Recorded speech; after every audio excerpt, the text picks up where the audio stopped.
$740.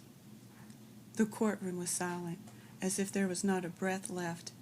Everyone knew he had done all he could, and everyone knew it wasn't enough. 741. Burton waited for the counterbid that wouldn't come. Judge Carlson raised his gavel like a man ready to put a dying animal out of its misery. Going once, going twice. Sold. He rapped his gavel lightly. Mr. Burton, if you'll sign the papers with the county clerk, we'll move on to the rest of Widow Kane's property. Burton whipped out a pen and signed the papers with a smirk. Your Honor? It was Miss Larkin again. About that property. Yes, I know, Miss Larkin. Judge Carlton said, I assure you we will address your matter in due time. Now please be seated. But, Your Honor, Miss Larkin stepped out of the jury box. As my husband, the late Eugene Larkin, was the county appraiser, I have to access his maps relating to public and private land use in this county. The land just purchased by Mr. Burton.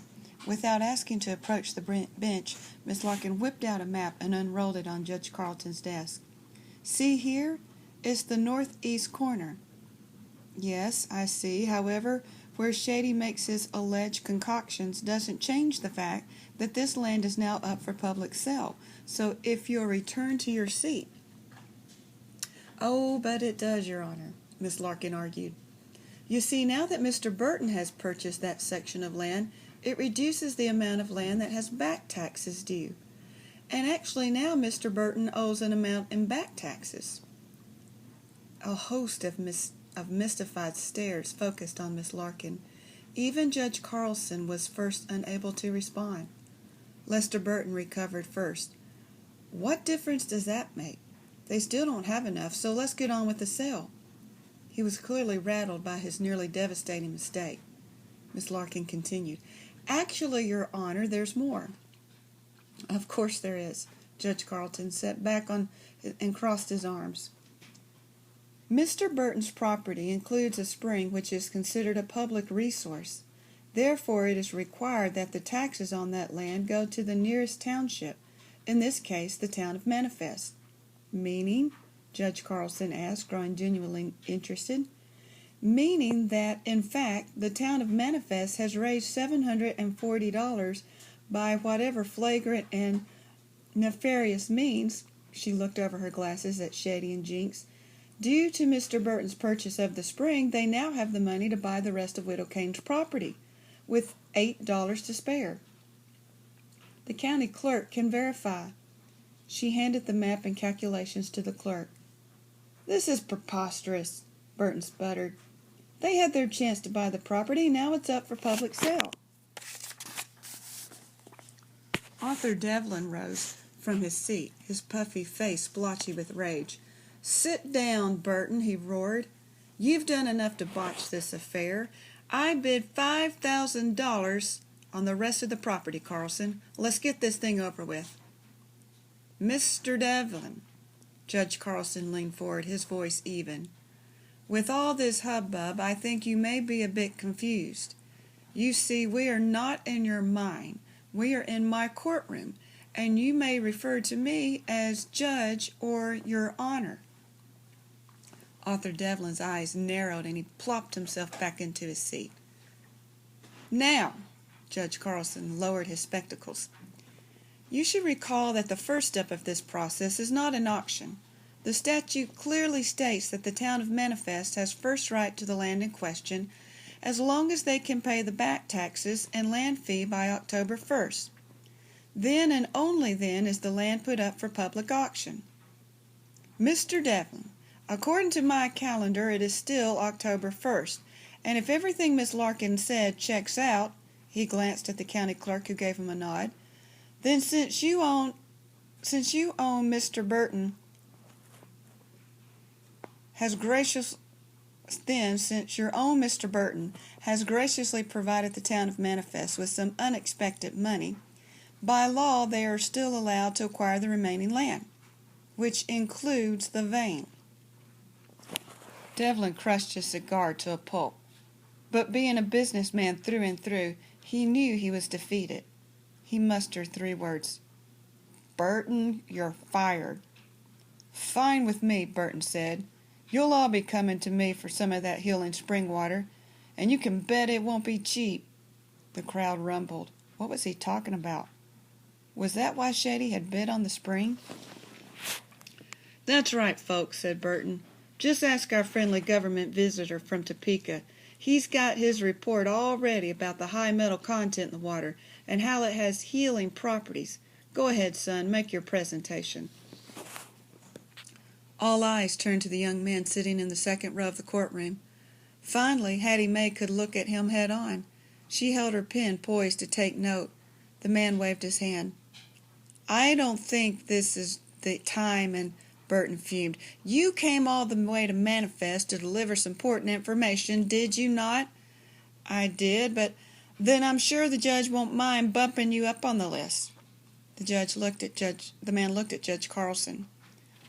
"Go ahead. Let's have all the surprises out at once." Judge Carlson waved him on. "Very well."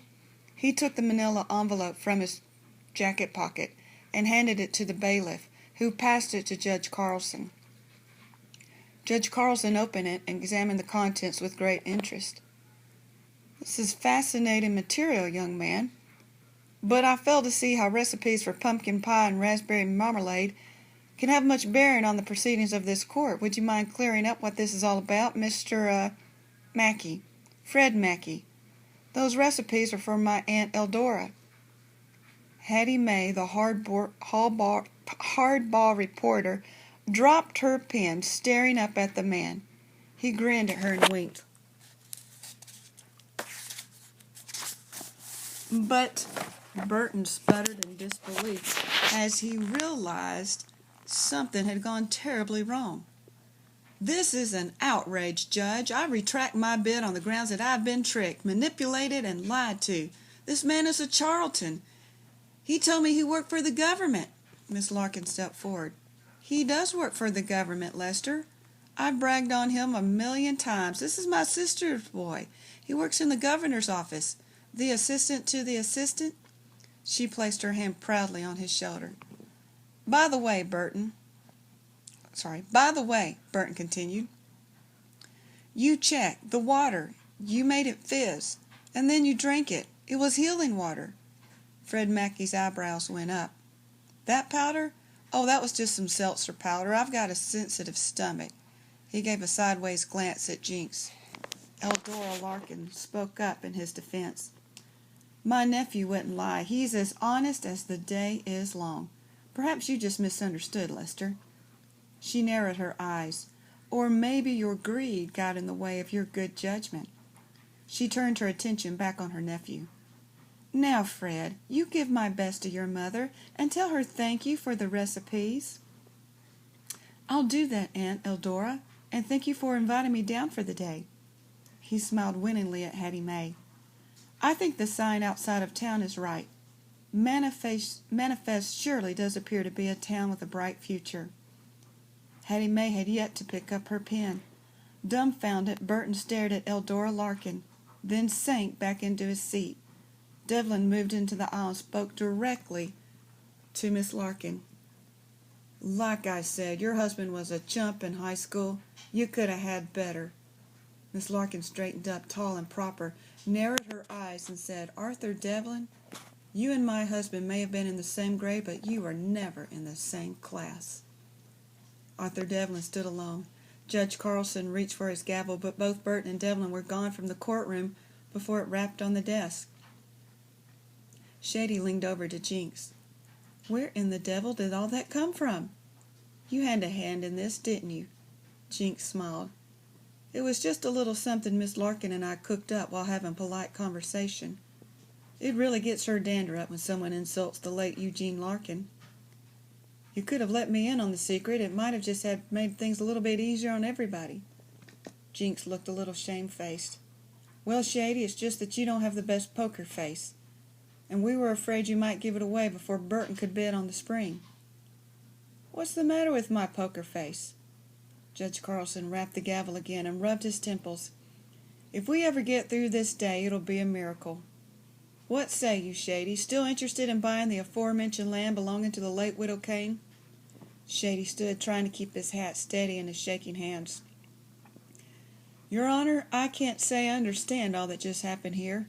He stared at Miss Larkin as if she had suddenly become someone else. But if we have enough money, we'd still like the land.